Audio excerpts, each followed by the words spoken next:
بسم اللہ الرحمن الرحیم۔ حضرت علی رضی اللہ تعالیٰ عنہ فرماتے ہیں کہ جس شخص نے بھی ایک بال کے برابر جنابت کے غسل میں چھوڑ دیا، پانی نہیں لگا، تو اس کو یہی عذاب ہوگا۔ پھر فرمایا کرتے تھے حضرت علی فَمِن ثَمَّ عَادَيْتُ رَأْسِي فَمِن ثَمَّ عَادَيْتُ رَأْسِي فَمِن ثَمَّ عَادَيْتُ رَأْسِي، اسی وجہ سے میں اپنے سر کا دشمن ہو گیا ہوں، اسی وجہ سے میں نے اپنے سر سے دشمنی مول لے لی ہے۔ حضرت علی رضی اللہ تعالیٰ عنہ کی سنت یہ تھی کہ وہ ہر وقت حلق کروا کے رکھتے تھے۔ جیسی بال تھوڑے سے بڑھتے تھے فوراً حلق کروا لیتے تھے، جیسی بال تھوڑے سے بڑھتے تھے فوراً حلق کروا لیتے تھے۔ نہیں بات وہ اسی کو فرما رہے کہ یہ میں نے کیوں کیا، حلق کیوں کرواتا ہوں؟ اس لیے کہ میں نے یہ حدیث سنی ہوئی ہے کہ اگر کسی کے ایک بال کے برابر بھی جنابت کے غسل میں خشکی رہ گئی جسم پر تو اس کو فلاں فلاں جہنم میں عذاب ہوگا۔ تو یہ گناہ کبیرہ ہے، اور اس سے یقینی طور پر بچنے کی صورت یہی ہے کہ آدمی کیا کر لے، اپنا سر منڈوا لے۔ تو اس لیے علماء نے فرمایا کہ بالوں کے حوالے سے دو سنتیں ہیں۔ ایک تو یہ کہ آپ پٹھے بال رکھیں، یہ سنت کس کی ہے؟ رسول اللہ صلی اللہ علیہ وسلم کی، حضرت سیدنا ابو بکر صدیق کی پٹھے بال رکھنے کی سنت ہے، حضرت عمر کی۔ اور دوسری یہ کہ آپ سر منڈوا لیں، یہ سنت ہے حضرت علی کی۔ کس کی سنت ہے؟ حضرت علی۔ اچھا، تصوف کے سلسلوں میں جو سلسلے حضرت ابو بکر صدیق رضی اللہ تعالیٰ عنہ کے واسطے سے رسول اللہ صلی اللہ علیہ وسلم سے جا کر ملتے ہیں، جیسے نقشبندی سلسلہ ہے، یہ نقشبندی سلسلہ حضرت سیدنا ابو بکر صدیق کے واسطے سے رسول اللہ صلی اللہ علیہ وسلم سے ملتا ہے۔ یہ ان کے صوفیہ اولیاء جو ہیں وہ پٹھے بال رکھنے کا عام طور پر معمول رکھتے ہیں۔ اور جو سلسلے حضرت علی رضی اللہ تعالیٰ عنہ کے واسطے سے رسول اللہ صلی اللہ علیہ وسلم سے جا کر ملتے ہیں، جیسے چشتیہ سلسلہ ہے، یہ حضرت علی کے واسطے سے ملتا ہے جا کے۔ اس کے صوفیہ اکثر و بیشتر سر منڈا کے رکھتے ہیں۔ اب صوفیہ کرام کے ان دو مزاجوں کا فرق آپ کی سمجھ میں آئے کہ کیوں یہ فرق یہ ہے؟ بعض صوفیہ آپ کو ملیں گے جو سر منڈا کے رکھتے ہیں، بعض اللہ والے آپ کو ملیں گے جو پٹھے بال رکھتے ہیں۔ یہ اصل میں ان کے سلسلے کی وہ ہے وہ مزاج ہے۔ اس سلسلے کے آنے والے وہ پٹھے بال رکھتے ہیں، اس سلسلے کے آنے والے وہ اپنے بالوں کو منڈواتے ہیں۔ دونوں طریقے حق ہیں، دونوں طریقے صحیح ہیں، کیونکہ رسول اللہ صلی اللہ علیہ وسلم نے فرمایا اصحابی کالنجوم بأیہم اقتدیتم اہتدیتم۔ بہت سے لوگ سر منڈانے والوں پر جو ہے اعتراض کرتے ہیں کہ یہ خوارج کی علامت اور عادت ہے۔ بہت سے لوگ یہ اعتراض کیا کرتے ہیں کہ سر منڈانا نہیں چاہیے، یہ خوارج کی علامتوں میں سے ایک علامت ہے۔ تو سمجھ لیجیے یہ حضرت علی کی سنت ہے، یہ اعتراض غلط ہے۔ اگر اہل باطل کوئی حق چیز پکڑ لیں تو اس حق چیز کو اس وجہ سے نہیں چھوڑا جائے گا کہ اہل باطل نے اس کو پکڑ لیا ہے، اس کو اختیار کر لیا ہے۔ یہ اصول یاد رکھنا۔ اگر کوئی ایسے تو خوارج کی سنت، خوارج کی علامتوں میں سے یہ بھی آتا ہے کہ قرآن کریم کی بہت زیادہ تلاوت کرنے والے ہوں گے، تو کیا تلاوت قرآن کریم چھوڑ دیں ان کی وجہ سے؟ بتاؤ، ان کی علامتوں میں ایک یہ علامت بھی ہے نا کہ بہت زیادہ تلاوت کرنے والے ہوں گے، بہت زیادہ روزے رکھنے والے ہوں گے، دنیا سے بہت زیادہ بے رغبت ہوں گے۔ تو یہ سارے حق باتیں ہیں جو اہل باطل نے کیا کر لی ہیں؟ اختیار کر لی ہیں۔ تو جب بھی کوئی حق بات اہل باطل اس کو اختیار کر لیں تو اس کا مطلب یہ نہیں نکلتا کہ آپ اہل باطل کے اس بات کو اختیار کرنے کی وجہ سے حق کو چھوڑ دیں۔ تو یہ سر منڈانا حضرت علی کی سنت ہے۔ ایک گھاس ہوتی تھی ختمی گھاس، مکے میں ہوتی تھی، حجاز میں۔ اس گھاس کی خاصیت یہ کہ اس کو اگر پانی میں ملا لیا جائے نا تو پانی میں خوشبو آ جاتی تھی اس گھاس کی، اور وسخ اور میل کچیل کو زائل کرنے میں وہ صابن کا کام کرتی تھی۔ جیسے صابن میں جھاگ بن جاتے ہیں اور اس سے میل کچیل آسانی سے صاف ہوتا ہے، اس میں بھی کچھ جھاگ واگ بنتے تھے، کچھ خوشبو آتی تھی، اور اس سے جو ہے یہ میل کچیل نہانے میں زیادہ صاف ہو جاتا تھا۔ رسول اللہ صلی اللہ علیہ وسلم کی عادت مبارکہ یہ تھی کہ آپ پانی میں ختمی گھاس ملایا کرتے تھے اور پھر اس پانی سے غسل فرماتے تھے، اور پھر اس پانی کے بعد دوسرا صاف پانی بھی نہیں ڈالتے تھے جسم پر، بس اسی کے اوپر کفایت فرماتے تھے۔ یہ اس حدیث کے اندر رسول اللہ صلی اللہ علیہ وسلم کا ایک طریقہ غسل روایت کیا گیا ہے، سمجھ رہی بات؟ لیکن اس سے متعلق ایک مسئلہ ہے جو پیچھے گزر چکا ہے۔ وہ کیا ہے کہ اگر پانی کے اندر شیء طاہر مل جائے، اگر پانی کے اندر ایک پاک چیز مل جائے جو اس کے اوصاف ثلاثہ میں سے کسی وصف کو تبدیل بھی کر دے، تو اس پانی سے غسل کرنا جائز ہے یا نہیں؟ اس میں اختلاف ہے۔ اس میں کیا ہے؟ اختلاف۔ اور یہ اصل میں اختلاف پیدا ہوا یہاں پر نہیں، یہ اختلاف پیدا ہوا نبیذ میں۔ نبیذ جانتے ہو نا؟ نبیذ کس کو کہتے ہیں؟ وہ پانی جس میں کھجور ڈبو دی جائے، پانی میں کھجور ڈال دی جائے۔ حجاز کے اندر پانی کی قلت تھی، کنویں کا پانی لوگ استعمال کرتے تھے، عام طور پر وہ پانی کھارا ہوتا تھا، تو اس کے لیے یہ کرتے تھے کہ پانی کے اندر کھجور ڈبو دیتے تھوڑی دیر کے لیے، اس سے وہ پانی کے کھاراپن ختم ہو کے کھجور کی مٹھاس اس میں شامل ہو جاتی تھی اور اس کا ٹیسٹ تھوڑا سا بہتر ہو جاتا تھا، ذائقہ تھوڑا بہتر ہو جاتا تھا۔ اس پانی کو وہ پیا کرتے تھے، اس کو کہتے تھے نبیذ۔ پھر اس کے مختلف قسمیں تھیں۔ ایک نبیذ وہ ہوتی تھی کہ اس پہ کھجور کو ڈالا، اس کھجور نے اس کا ذائقہ تبدیل کر دیا، اس کی رقت سیلان کو تبدیل نہیں کیا، سمجھ میں اس میں جھاگ نہیں بنے، صرف اتنا تھا کہ ذائقہ بدل دیا۔ اور ایک نبیذ وہ ہوتی تھی کہ ڈال کے اس میں چھوڑ دیا، جس سے اس کا رقت و سیلان ختم ہو گیا، گاڑھا ہو گیا پانی۔ اور ایک نبیذ وہ ہوتا تھا کہ اس میں نبیذ کھجور کو ڈال کے چھوڑا، اس کو پکا لیا۔ یہ آخری دو صورتیں ہیں، یہ تو سب کے نزدیک بالاتفاق اس سے وضو جائز نہیں ہے، لیکن پہلی صورت یعنی نبیذ کے اندر نبیذ بنی، اس میں صرف ذائقہ تبدیل ہوا، پکایا نہیں گیا، جھاگ نہیں بنا، گاڑھا نہیں ہوا، صرف ذائقہ تبدیل ہوا، اس سے وضو جائز ہے، یہ نہیں اس میں اختلاف ہے۔ امام اعظم کی ایک روایت ہے کہ اس سے وضو جائز ہے، امام اعظم کی ایک روایت کیا ہے کہ اس سے وضو جائز ہے، اور ائمہ ثلاثہ یہ فرماتے ہیں کہ وضو جائز نہیں ہے۔ حضرات احناف کی جو روایت ہے نا وضو جائز ہے، وہ اس سے استدلال کرتے ہیں اس حدیث سے کہ دیکھو ختمی میں کیا ہوا ہے، ختمی میں بھی کیا ہوا ہے، ایک وقت تبدیل ہوا ہے، پاک چیز ملی ہے، صحیح ہے نا، آپ صلی اللہ علیہ وسلم نے اس سے غسل فرمائے ہے، اس کے اوپر پانی بھی نہیں بہایا، اسی پر کفایت فرمائی ہے، تو بھائی ختمی ملے ہوئے پانی میں اور کھجور ملے ہوئے پانی میں کیا فرق ہوا؟ اس نے ذائقہ بدلا ہے، اس نے خوشبو بدلی ہے، تو جو حکم اس کا ہے وہی حکم نبیذ کا ہونا چاہیے۔ ارے بات سمجھ میں آ رہی ہے نہیں؟ اور دوسرا استدلال احناف کا ہے، حضرت عبداللہ ابن مسعود رضی اللہ تعالیٰ عنہ کی روایت سے کہ لیلۃ الجن میں رسول اللہ صلی اللہ علیہ وسلم نے حضرت عبداللہ ابن مسعود سے پوچھا تھا ما فی اداوتک، تمہارے برتن میں کیا ہے؟ تو میں نے عرض کیا تھا کہ یا رسول اللہ نبیذ ہے، میں نے عرض کیا تھا کہ نبیذ ہے، تو آپ نے فرمایا تھا کہ ماء طہور، یہ تو پاک پانی ہے۔ کہتے ہیں اس حدیث سے بھی ثابت ہوا کیا کہ نبیذ سے وضو غسل کیا جا سکے۔ ایک صاحب میدان میں ننگے کھڑے ہوئے نہا رہے تھے، آپ نے صحابہ کرام کو خطبہ دیا اور کہا کہ بھئی دیکھو تم میں سے بعض لوگ کھلی جگہ میں ننگے نہاتے ہیں، حیا کرو، اللہ تعالیٰ خود بھی ستار ہے اور ستاری کو پردے کو پسند فرماتا ہے، اللہ تعالیٰ خود پردے میں پردے کو پسند فرماتا ہے، اللہ سے حیا کرو، کوئی اور مرد نہیں بھی دیکھ رہا، انسان نہیں بھی دیکھ رہا، تو اللہ سے تو کم سے کم حیا کرو۔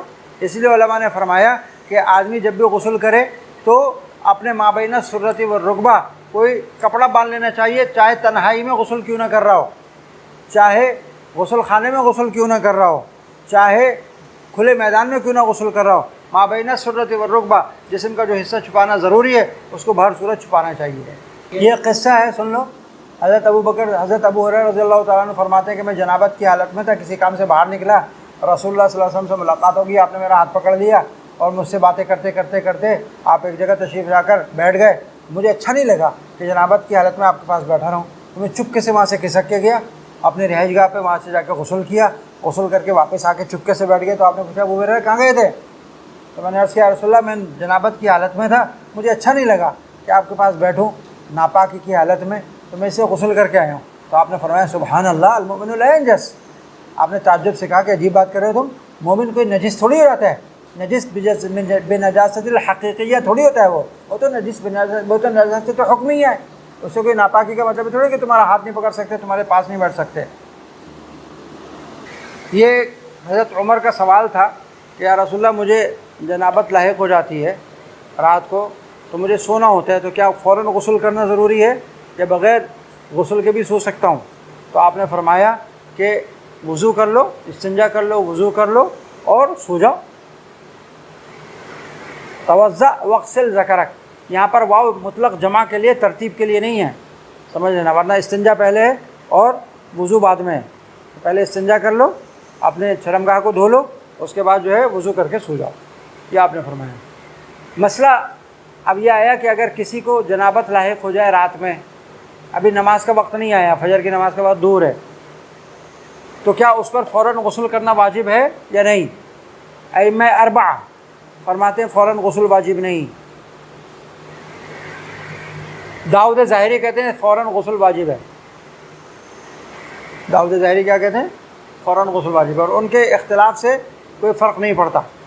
جو حضرات کہتے ہیں فوراً غسل واجب نہیں، وہ استدلال کرتے ہیں ان روایتوں سے جس میں رسول اللہ صلی اللہ علیہ وسلم نے غسل کا حکم نہیں دیا۔ دیکھو یہاں پر کیا فرمایا؟ وضو کرو سو جاؤ۔ پھر دوسرا مسئلہ یہ ہے کہ وضو کرنا واجب ہے یا نہیں؟ غسل سے پہلے اگر بغیر غسل کے سونا ہے تو وضو کرنا واجب ہے یا نہیں، اس میں بھی اختلاف ہے۔ ائمہ اربعہ فرماتے ہیں، جمہور فرماتے ہیں واجب نہیں ہے، اس لیے کہ بعض روایتوں میں آتا ہے کہ رسول اللہ صلی اللہ علیہ وسلم نے رات کو جنابت کی حالت میں کی، وَلَمْ يَمَسَّ مَاءً، رات کو سو گئے اور پانی کو ہاتھ بھی نہیں لگایا۔ اب یہ حدیث اور اس حدیث کو ملا کے پڑھو تو اس سے کیا معلوم ہوگا کہ یہاں توضع جو ہے وہ امر تو ہے لیکن وجوب کے لیے نہیں ہے، کیونکہ لم یمس ماءً کی حدیث یہ بتا رہی ہے کہ یہ واجب نہیں ہے، افضل ہے کہ آدمی ایسا کر لے۔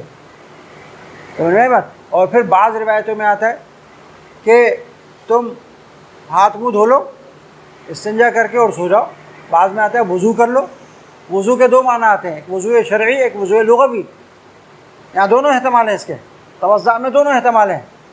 بعض روایتوں میں توضع وضو اکل الصلاۃ کی صراحت بھی ہے، بعض میں صراحت نہیں ہے، لہٰذا جب اتنے سارے اس میں احتمالات ہیں اور لم یمس ماءً کی حدیث بھی سامنے ہے تو یہ امر وجوب کے لیے نہیں ہوگا۔ یہ سارے قرائن ہیں اس بات کے کہ امر وجوب کے لیے نہیں ہے، استحباب کے لیے ہے۔ اس سے جمہور قائل ہیں کس بات کے کہ وضو جو کرنا ہے یہ استحبابی ہے، وجوبی نہیں ہے۔ حضرت انس رضی اللہ تعالیٰ عنہ فرماتے ہیں کہ رسول اللہ صلی اللہ علیہ وسلم اپنی ازواج مطہرات کے پاس ایک ہی غسل کے ساتھ تشریف لے جاتے تھے۔ ایک وقت میں نبی کریم صلی اللہ علیہ وسلم کے پاس جو ازواج مطہرات رہی ہیں باندی کے ساتھ وہ 9 رہی ہیں، سن رہے بات؟ اور آپ صلی اللہ علیہ وسلم ایک ہی غسل سے ان سب کے پاس تشریف لے جاتے تھے، یعنی آخر میں غسل فرماتے تھے۔ تو یہاں پر سوال پیدا ہوتا ہے کہ نبی کریم صلی اللہ علیہ وسلم تو باری مقرر فرمائی ہوئی تھی آپ نے اپنی ازواج کے درمیان، حتیٰ کہ وفات کے وقت بھی اس باری کا خیال فرماتے ہوئے آپ نے تمنا ظاہر کی تھی کہ میں حضرت عائشہ کے پاس گزاروں وقت اور سارا وقت، اور صراحتاً حضرت اپنے ازواج سے کہہ فرما بھی نہیں رہے تھے، وہ تو ازواج میں خود اجازت دیتی کہ ہاں آپ عائشہ کے یہاں گزاریں وقت۔ تو یہاں پر حدیث میں آ رہا ہے کہ آپ ایک ہی رات میں سب کے پاس تشریف لے گئے، یہ تو باری کے خلاف ہے۔ سوال سمجھ میں آیا؟ اس کا جواب 2 ہیں۔ ایک جواب تو یہ کہ رسول اللہ صلی اللہ علیہ وسلم پر باری واجب ہی نہیں تھی۔ علماء کا اس میں اختلاف ہے کہ آپ صلی اللہ علیہ وسلم پر باری واجب تھی یا نہیں تھی۔ اکثر کی رائے ہے کہ واجب نہیں تھی، اس لیے کہ قرآن نے کہا ہے ترجی من تشاء منہن وتؤوی الیک من تشاء، جس کو دل چاہے جس کو چاہے پاس رکھیں، جس کو چاہے پاس نہ رکھیں۔ قرآن نے خود اجازت دیتی تھی، آپ نے احساناً استحساناً باری اپنے اوپر خود واجب کی تھی، آپ کے اوپر واجب نہیں تھی، لہٰذا اگر اس کے خلاف کر دیا تو اس میں وجوب کے خلاف ورزی تھوڑی ہوئی، سمجھ میں ایمان۔ اور دوسرا جواب ہے اعلیٰ وجہ تسلیم کہ چلو مان لیتے ہیں باری واجب تھی، خود ہی واجب کر لیتے نا تو واجب تھی، چلو مان لیتے ہیں۔ تو پھر آپ کیسے تشریف لے گئے؟ تو اس میں فرمایا کہ اس میں باری کے خلاف ورزی نہیں ہے، اس لیے کہ باری جو واجب ہے نا وہ مبیت میں واجب ہے، جماع میں واجب نہیں ہے باری۔ مبیت سمجھتے ہو؟ مطلب رات گزارنا، رات گزارنے کی باری ہوتی ہے، اور رسول اللہ صلی اللہ علیہ وسلم ہو سکتا ہے دن میں تشریف لے گئے ہوں اپنی ازواج کے پاس، سمجھ رہے بات؟ لہٰذا باری کی خلاف ورزی ہے ہی نہیں اس کے اندر، سمجھ رہے ہیں؟ علامہ انور شاہ کشمیری رحمۃ اللہ علیہ نے فیض الباری میں فرمایا کہ یہ فرمایا کہ رسول اللہ صلی اللہ علیہ وسلم کے پوری حیات طیبہ میں ہمیں صرف 2 واقعات ایسے ملتے ہیں، 2 دفعہ رسول اللہ صلی اللہ علیہ وسلم اپنی تمام ازواج مطہرات کے پاس ایک ساتھ تشریف لے گئے، صرف 2 واقعات ملتے ہیں۔ ایک حجۃ الوداع کا احرام باندھتے وقت، اور دوسرا جب طواف زیارت سے فارغ ہوئے حجۃ الوداع کے، صرف یہ 2 واقعات ملتے ہیں جس میں آپ صلی اللہ علیہ وسلم بیک وقت ایک ساتھ تمام ازواج کے پاس تشریف لے گئے۔ اور وجہ اس کی یہ تھی کہ احرام باندھنے سے پہلے میاں بیوی کو ایک دوسرے کے ساتھ مل لینا مستحب ہے، تاکہ ذہنی طور پر عبادت کے دوران، حج کے دوران یکسوئی رہے۔ اور اسی طرح جب احرام کھل جائے، حج کا ہو تو طواف زیارت کے بعد، اور عمرے کا ہو تو حلق کے بعد ایک دوسرے سے مل لینا مستحب ہے، یہ سنت ہے۔ اب رسول اللہ صلی اللہ علیہ وسلم تو کسی ایک سے مل لیتے آپ کی استحباب ادا ہو جاتا، لیکن ازواج مطہرات سب کا تو نہیں ہوتا نا، اسے سب کو اس استحباب پر عمل کرانے کے لیے آپ ایک ساتھ تشریف لے گئے، یہ صرف 2 دفعہ ملتا ہے۔ سمجھ میں آئی بات؟ تیسری بات وہ آگے حدیث میں صراحتاً بھی آ رہی ہے، بخاری میں بھی آئی ہے، کہ ایک آدمی کیا بیک وقت اتنی دفعہ جمع کر سکتا ہے؟ حضرت انس سے بھی ان کے شاگردوں نے پوچھا تھا، وَهَلْ يُطِيقُ أَحَدٌ، کسی میں اتنی طاقت ہے؟ تو حضرت انس نے کہا کہ ہاں یہ تو ہمیں بھی معلوم ہے کہ اتنا مشکل ہے کرنا ایسا، لیکن ہم نے یہ سنا تھا کہ رسول اللہ صلی اللہ علیہ وسلم کو اتنے جنتی مردوں کی طاقت دی گئی تھی، 40 مردوں کی، 40 جنتی مردوں کی طاقت ایک نبی میں ہوتی ہے، سمجھے بات؟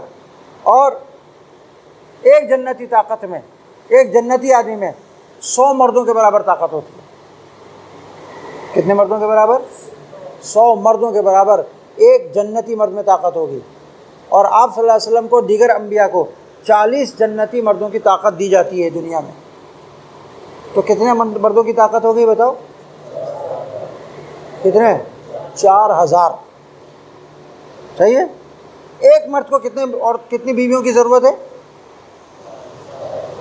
ایک توانا مرد کو، صحت مند مرد کو کتنی بیویوں کی ضرورت ہوتی ہے؟ وہ کتنی بیویوں کی ضرورت کو پورا کر سکتا ہے، شہوت کو پورا کر سکتا ہے؟ 4۔ قرآن کریم نے اس لیے 4 کی اجازت دی نا، تو 4 کو 4 سے ضرب دو، 4 چوک 16,000 بیویاں ہوں تو ان کو بھی ایک نبی ان کو استمتاع ان کے ساتھ ایک وقت میں کر سکتا ہے، تو یہ تو 9 تھی۔ ارے بات سمجھ میں آ رہی ہے نہیں آ رہی؟ شبہ ختم ہو گیا؟ اسی سے ایک اور شبہ کا جواب ہو گیا، جو اہل مغرب کیا کرتے ہیں رسول اللہ صلی اللہ علیہ وسلم پر العیاذ باللہ کہ آپ نے اتنی ساری شادیاں کی، العیاذ باللہ آپ تو شہوت پرست ہیں۔ اتنی ساری شادیاں کرنے کی وجہ سے کیا اعتراض کرتے ہیں کہ آپ تو شہوت پرست ہیں۔ مجھے بتاؤ، جس آدمی کو 16,000 بیویوں کی ضرورت ہو وہ 9 یا 11 پہ اکتفا کرے، یہ شہوت پرستی ہے؟ صبر کا اعلیٰ مقام ہے، صبر کا اعلیٰ مقام ہے۔ اور پھر نبی کریم صلی اللہ علیہ وسلم کی حیات طیبہ تو دیکھو نالائق ہو، کہ آپ کا جو زمانہ جوانی کا ہے وہ آپ نے کس کے ساتھ گزارا؟ 25 سال کی عمر میں کس سے شادی کی تھی؟ یہ عین جوانی کا، شباب کا عالم ہے، اس وقت کس سے شادی کر رہے ہیں؟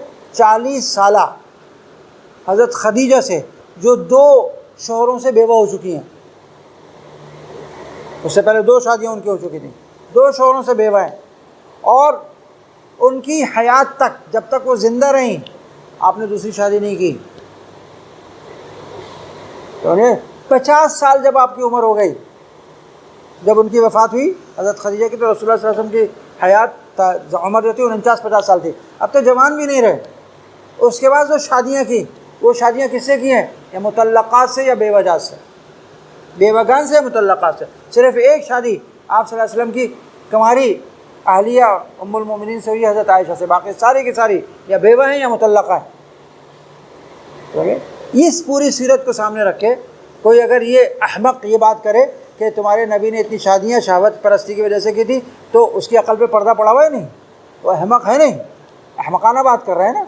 تو ایسے اس شبہ کبھی اس سے جواب ہو گیا، 16,000 بیویوں کی جسے ضرورت تھی وہ 9 اور 11 کے اوپر کفایت کر رہا ہے، تو ذرا سوچو صحیح، اس نے شہوت پرستی کی ہے یا صبر سے اور عفت اور پاک دامنی سے زندگی گزاری ہے؟ سمجھ میں آ گئی بات؟